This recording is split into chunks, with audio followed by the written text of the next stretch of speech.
Welcome to Temple. During rituals and festivals, the god was carried on a solar barge between the areas of a temple or the temples of different cities.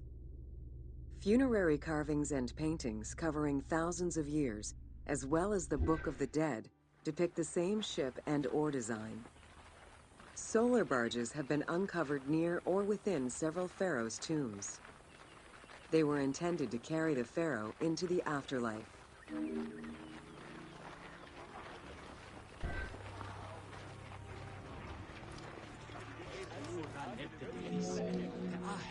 Ancient Egyptians believed that Ra, the sun god, traveled the skies in a boat known as the solar barge.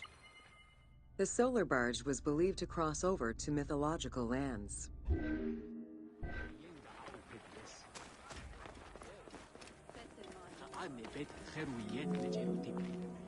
The god Ra believed mankind was conspiring against him.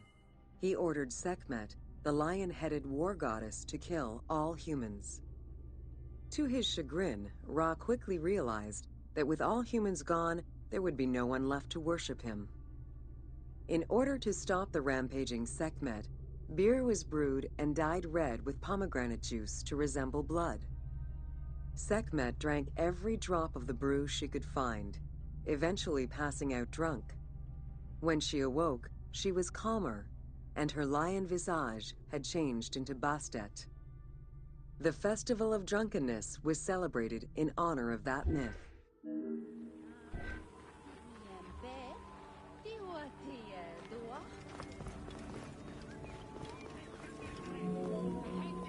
Unlike the daily rituals that took place in the temple and were performed by priests, festivals allowed the entire population of the city to participate.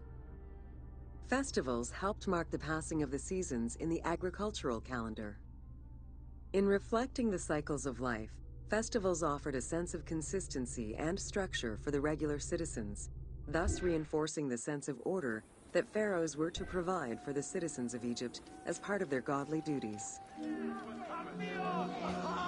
The importance of these festivals is demonstrated by their longevity. Records show that Osiris festivals occurred for more than 2,000 years. Some festivals serve to reinforce state control and promote the king's reign. Both the Opet and Set Jubilee festivals were specifically intended to celebrate the renewal of the king's power.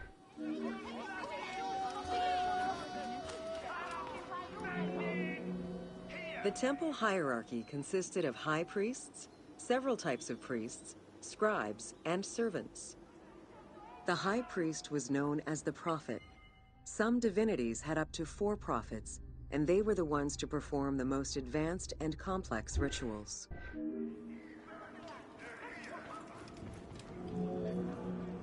Egyptian priests were not confined to solely religious tasks, and in fact had crucial roles in Egypt's administration, most of which served to reaffirm the pharaoh as the proper vessel for the gods.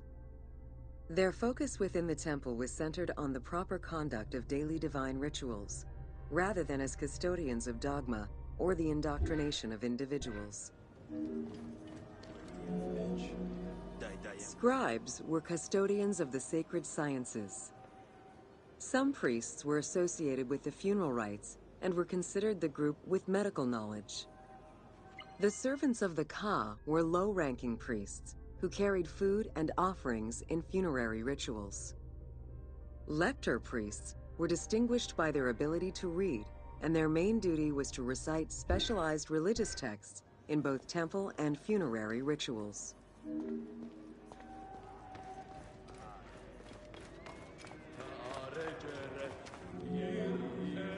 Priests and all the officials who served the temple worked only 3 months a year, with each period separated by a quarter of inactivity, at least within the temple compound. Each outgoing group handed over the temple and their tools to the newcomers.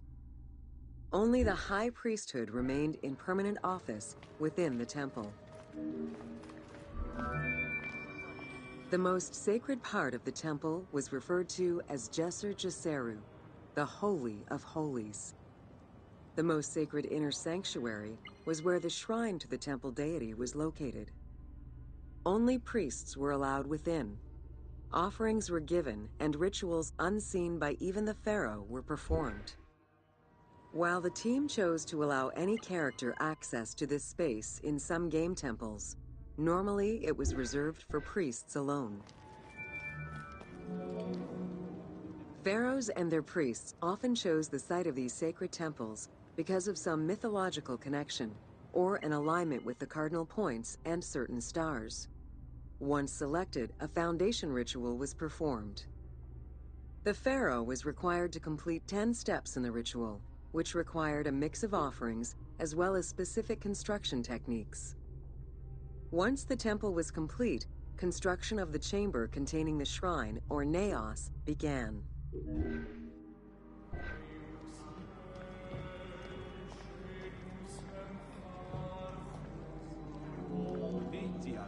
The naos was where the god statue stood. The representation of the deity was usually in stone or wood and decorated with gold, silver, and precious stones. Smaller temples had only one naos, while larger complexes, such as the Temple of Karnak, had many chambers to honor gods, such as Amun, Ptah, and Osiris. Each statue was believed to be a receptacle for the presence or essence of the god's Ka, enabling it to take a physical form. Through the statue, the god came to the shrine to eat, drink, and communicate with the pharaoh, or with the priests standing in for the pharaoh.